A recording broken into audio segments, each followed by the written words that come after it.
મિત્રો, અત્યારના આધુનિક જીવનમાં માણસ ખૂબ જ પરેશાનીઓથી ઘેરાયેલો છે. ત્યારે અમે તમને જીવનમાં કઈ રીતે સુખી થઈ શકે તેના અતિ ઉપયોગી નિયમો જણાવવા માટે જઈ રહ્યા છીએ. આ નિયમો જૂના પુસ્તકો અને ખૂબ જ મહાન લોકોએ કહેલા નિયમો છે. તો આ દરેક નિયમોને ખાસ અંત સુધી જરૂરથી સાંભળજો. જો તમે આ દરેક નિયમો એકવાર સાંભળી લેશો તો તમારું જીવન એકદમ ધન્ય થઈ જશે અને તમારી જે કંઈ પણ પરેશાનીઓ છે અથવા તો ભવિષ્યમાં તમારી આવનારી પરેશાની હશે તેનાથી તમે ખૂબ જ સરળતાથી બચી શકશો. આ વિડીયો દરેક ભાઈઓ તથા બહેનો માટે ખૂબ જ ઉપયોગી સાબિત થશે. તો આ વિડીયોને જરૂરથી અંત સુધી નિહાળજો. તો મિત્રો, આપણે એક પછી એક દરેક ઉપાયની વાત કરીશું. આ વિડીયોમાં અમે તમને 20 ઉપાયો જણાવવાના છીએ. તો મિત્રો, ઉપાયોની વાત કરીએ તેના પહેલા દરેક મિત્રોને મારી નમ્ર વિનંતી છે કે સાચા મનથી આ વિડીયોને લાઈક કરી અને એકવાર કમેન્ટ બોક્સમાં તમે જે પણ ભગવાનને માનતા હોય તેનું નામ જરૂરથી લખી નાખજો. તેથી તે ભગવાનની કૃપા આપ સૌના પરિવાર પર બની રહે. ઉપાય નંબર 1. મિત્રો, જે પણ જગ્યા પર ઝઘડો થતો હોય ત્યાં ક્યારેય ઊભું રહેવું ન જોઈએ, કારણ કે ઘણીવાર આવા લડાઈ ઝઘડામાં નિર્દોષ માણસ હેરાન થઈ જાય છે. મિત્રો, જેથી કરીને ક્યારેય આવા ઝઘડામાં સામેલ થશો નહીં. 2.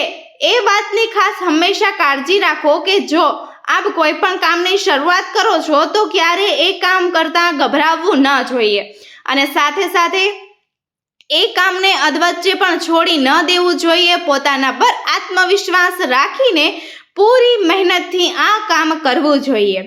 3.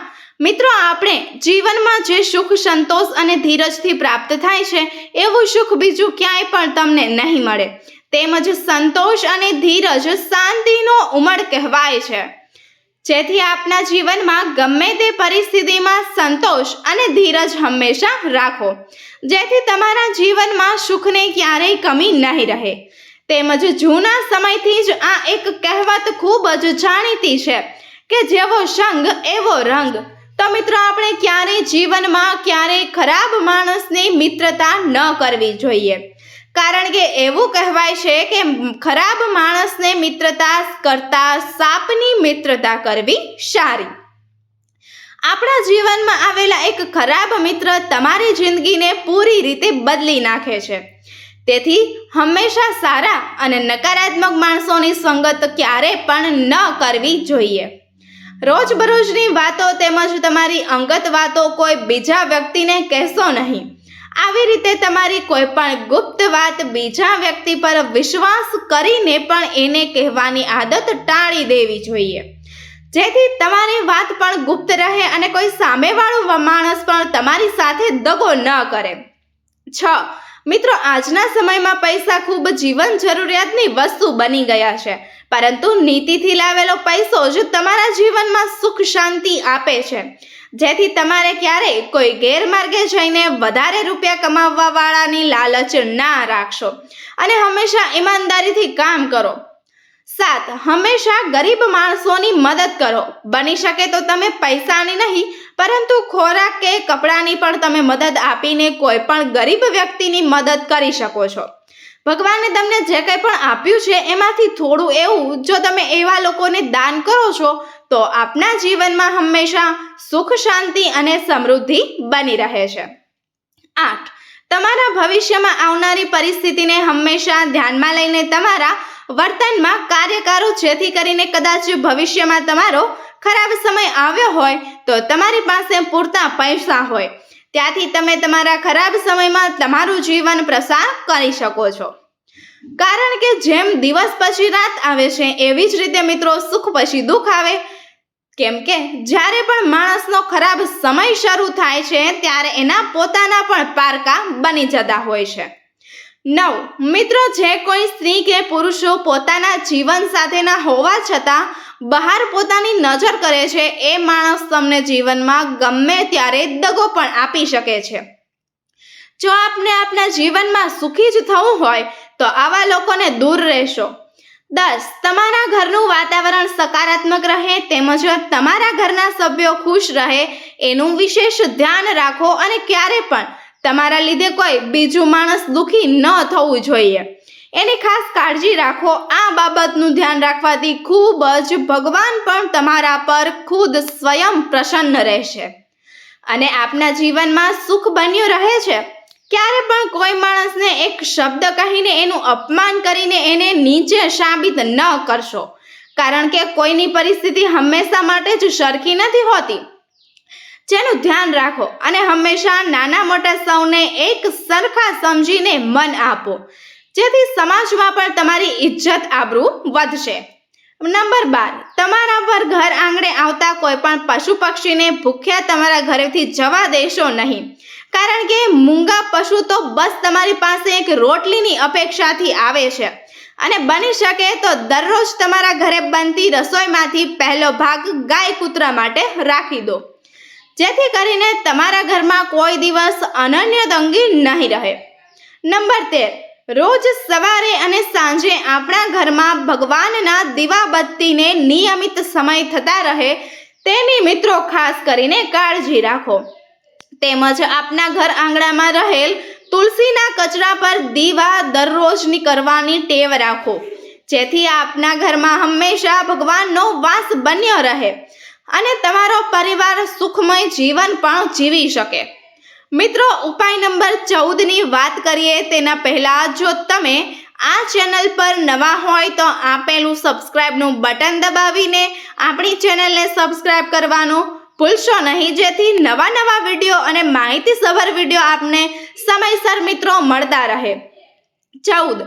જો કોઈના જીવનમાં ઘણા સમયથી બસ દુઃખ જ ચાલી રહ્યું હોય તો એ વાત ક્યારે પણ ન ભૂલશો કે ભગવાને સુખ દુઃખ બંનેની એક સીમા બાંધી રાખી છે. જેમ સુખ પછી દુઃખ આવે છે એ જ નિશ્ચિત છે, એવી જ રીતે દુઃખ પછી પણ સુખ આવવું એ પણ નક્કી જ છે. જેથી તમારા જીવનમાં એવા કોઈ નકારાત્મક વિચારોને ના લાવશો અને ભગવાન પણ શ્રદ્ધા રાખો અને સારા કાર્ય હંમેશા માટે તમે કરતા રહો. 15.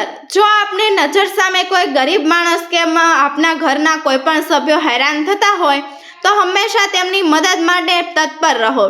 એ વિચાર ક્યારે પણ પોતાના મનમાં ન લાવો કે એ લોકો મારી કિંમત નહીં કરે, કારણ કે તમારા સારા કર્મોની નોંધણી તો ઉપરવાળો ભગવાન અવશ્ય કરતા હોય છે.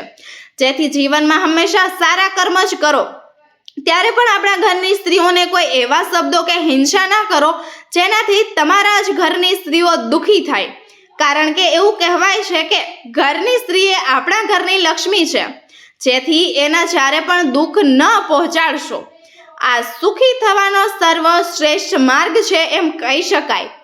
જેટલા આપણા ઘરના સભ્યો આપણાથી ખુશ હશે એટલી જ તમારી જિંદગી મિત્રો સુખમય થશે.